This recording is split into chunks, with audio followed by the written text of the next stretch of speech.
Dear student, मैं हूं टानेसर। आज की क्लास में हम देखेंगे थ्री फेज इंडक्शन मोटर। और थ्री फेज इंडक्शन मोटर में हम देखेंगे कि इसका वर्किंग प्रिंसिपल किस टाइप का है। मतलब ये बोलेंगे स्टूडेंट कि three phase induction motor rotate कैसे करती है, कैसे घूमती है। आज की क्लास में ये हम पढ़ेंगे। चलिए, सबसे पहले तो हम देखेंगे कि सिंक्रोनस स्पीड क्या है। तो बेसिकली सिंक्रोनस स्पीड में घूमता हुआ मैग्नेटिक फील्ड क्या होता है, इसके बारे में जानेंगे। क्योंकि थ्री फेज इंडक्शन मोटर को स्टार्ट करने का सबसे बड़ा जो जिम्मेदारी इसकी होती है वो सिंक्रोनस स्पीड की होती है स्टूडेंट। तो सबसे पहले हम सिंक्रोनस स्पीड को जानेंगे। ये जो डायग्राम दिख रहा है आपको, ये थ्री फेज इंडक्शन मोटर का डायग्राम है। चलिए, सबसे पहले देखेंगे सिंक्रोनस स्पीड से घूमता हुआ मैग्नेटिक फील्ड।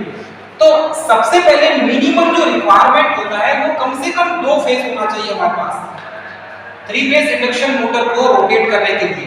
अब थ्री फेज इंडक्शन मोटर को रोटेट करने के लिए मिनिमम रिक्वायरमेंट टू फेज होना चाहिए। इसमें सबसे पहले देखेंगे टू फेज और उसके बाद देखेंगे थ्री फेज। मतलब थ्री फेज पे स्टूडेंट यहां पर देखेंगे तो आर, वाई और बी, ये तीन फेज हो जाएगा स्टूडेंट। क्लियर? उसके बाद यहां यदि हम देखें तो यहां पर आपको मिलेगा या तो आर या तो वाई या तो कोई भी दो फेज को यहां पर हम स्प्लिट करेंगे। तो सबसे पहले देखें यहां पर, तो सबसे पहले मिनिमम रिक्वायरमेंट टू फेज की होगी, मैक्सिमम रिक्वायरमेंट थ्री फेज की होगी स्टूडेंट। अब यदि यहां पर देखें कि सिंक्रोनस स्पीड से घूमता हुआ मैग्नेटिक फील्ड क्या है, तो ये जो सिंक्रोनस स्पीड से घूमता हुआ मैग्नेटिक फील्ड है ये बेसिकली स्टेबल स्पीड होती है किसी भी इंडक्शन मोटर की। तो इसमें इसका फार्मूला है ns = 120F/P। और इसमें 120 ये फेज एंगल है, इसे हम फेज एंगल कहते हैं। प्रत्येक फेज के बीच का एंगल है।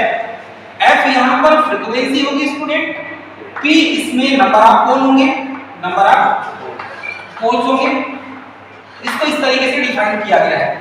अब यहां पर यदि हम देखें कि मैग्नेटिक फ्लक्स का जो परिमाण है मैग्नेटिक, वो फाई हमेशा स्थिर होता है। और ये जो फाई मिलेगा आपको, ये सिंक्रोनस स्पीड से घूमता हुआ फ्लक्स का होगा। अब यदि हम देखें थ्री फेज में, तो थ्री फेज इंडक्शन मोटर में यदि तीन फेज आप देते हैं, बेसिकली इंडक्शन मोटर को आप थ्री फेज सप्लाई देते हैं, तो थ्री फेज सप्लाई देने पर इसमें भी सिंक्रोनस स्पीड से घूमता हुआ मैग्नेटिक फील्ड उत्पन्न होगा ns = 120F/P। और ये स्टेबल स्पीड होगी, इसमें कोई परिवर्तन नहीं होगा। दिस इज नो चेंज, इसमें कोई परिवर्तन, कोई चेंजेस नहीं होगा स्टूडेंट। अब ये जो मैग्नेटिक फ्लक्स है, ये मैग्नेटिक फ्लक्स का परिमाण हमेशा स्टेबल तो होगा, लेकिन ये मिलेगा आपको 3/2 भाग मिलेगा, 3/2 भाग मिलेगा थ्री फेज में। क्योंकि इसमें जो थ्री फेज है आर, वाई और बी, मतलब तीनों फेज के कारण ऐसा होता है। क्योंकि रोटर में हमेशा आप देखेंगे या तो स्टार कनेक्शन मिलेगा आपको या तो फिर डेल्टा कनेक्शन मिलेगा। लेकिन बेसिकली रोटर में जो कनेक्शन करते हैं, वाइंडिंग किया जाता है, वो स्टार कनेक्शन किया जाता है। इसीलिए यहाँ पर 3/2 भाग मिलेगा फ्लक्स का। अब यदि हम ये सर्किट डायग्राम में देखते हैं थ्री फेज इंडक्शन मोटर का, ये जो सर्किट डायग्राम है थ्री फेज इंडक्शन मोटर का सर्किट डायग्राम स्टूडेंट। और थ्री फेज इंडक्शन मोटर में यदि हम देखें तो आर में इसमें 3 सप्लाई हो जाएगा। हम जब सप्लाई देंगे तो इस स्टेटर पार्ट को देंगे, और स्टेटर जो भाग है उसमें फील्ड वाइंडिंग लपेटी होती है। तो ये हमें पर दिख रहे हैं आर और बी के तीन फेज। जब इसमें वाइंडिंग की जाएगी तो चारों पोल में हम फील्ड वाइंडिंग को प्लेस करेंगे, और जब इस फील्ड वाइंडिंग को थ्री फेज एसी सप्लाई देंगे तो इसके चारों ओर सिंक्रोनस स्पीड से घूमता हुआ मैग्नेटिक फील्ड उत्पन्न होगा। और यही सिंक्रोनस स्पीड से घूमता हुआ मैग्नेटिक फील्ड जिसे बोलेंगे synchronous speed of the magnetic field NSS को शो किया जाता है।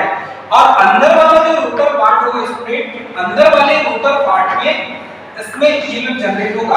अब यदि इसकी प्रोसेस हम देखें तो सबसे पहले क्या होगा, यदि थ्री फेज इंडक्शन मोटर को हम इनपुट सप्लाई देते हैं, तो थ्री फेज हम जब AC सप्लाई देंगे इसको, तो AC सप्लाई देने पर फील्ड वाइंडिंग को इसके चारों ओर सिंक्रोनस स्पीड से घूमता हुआ मैग्नेटिक फील्ड उत्पन्न होगा स्टूडेंट।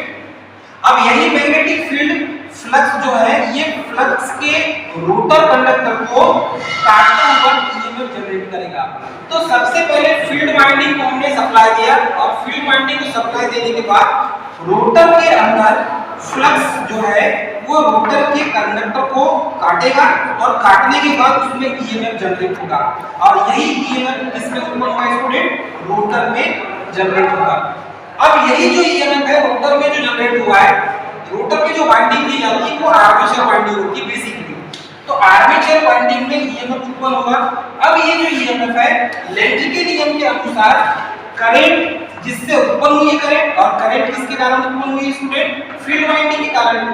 तो फील्ड वाइंडिंग के कारण जो रोटर में करंट उत्पन्न हुई है, तो लेंज के नियम के अनुसार, लेंज का नियम ये कहता है कि ये करंट जिससे उत्पन्न हुई है उसी का क्या करेगा, ये विरोध करता है। तो विरोध करने के कारण रोटर में आप देखेंगे तो सिंक्रोनस स्पीड को पकड़ने की कोशिश करता है।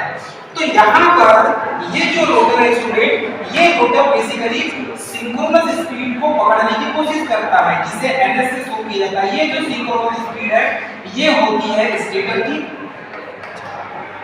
अब यही सिंक्रोनस स्पीड को पकड़ने का काम कौन करता है? रोटर करता है। लेकिन रोटर इस सिंक्रोनस स्पीड को पकड़ नहीं पाता, तो ये हो जाएगा रोटर की स्पीड। तो सिंक्रोनस स्पीड को पकड़ने की कोशिश जब करता है रोटर, लेकिन रोटर इस सिंक्रोनस स्पीड को पकड़ नहीं पाता, तो उसी को कहते हैं रोटर स्पीड। और इस तरीके से ये जो 3 फेज इंडक्शन मोटर है ये रोटेट हो जाती है और कंटिन्यू रोटेट करती है। तो सिंक्रोनस स्पीड का यहाँ पर बहुत ज्यादा महत्व है स्टूडेंट। तो 3 फेज इंडक्शन मोटर का ये प्रिंसिपल ऑफ ऑपरेशन है, प्रिंसिपल ऑफ ऑपरेशन। तो आज की क्लास में स्टूडेंट हमने 3 फेज इंडक्शन मोटर का प्रिंसिपल ऑफ ऑपरेशन अर्थात कि 3 फेज इंडक्शन मोटर कैसे रोटेट होती है, कैसे वर्क करती है, कैसे काम करती है, इसके बारे में हमने बहुत अच्छे से जाना। मैं उम्मीद करता हूं स्टूडेंट आपको ये वीडियो, ये क्लास आपको पसंद आई होगी। दोस्तों हमारे चैनल को सब्सक्राइब, लाइक और शेयर करना ना भूलें। जय हिंद।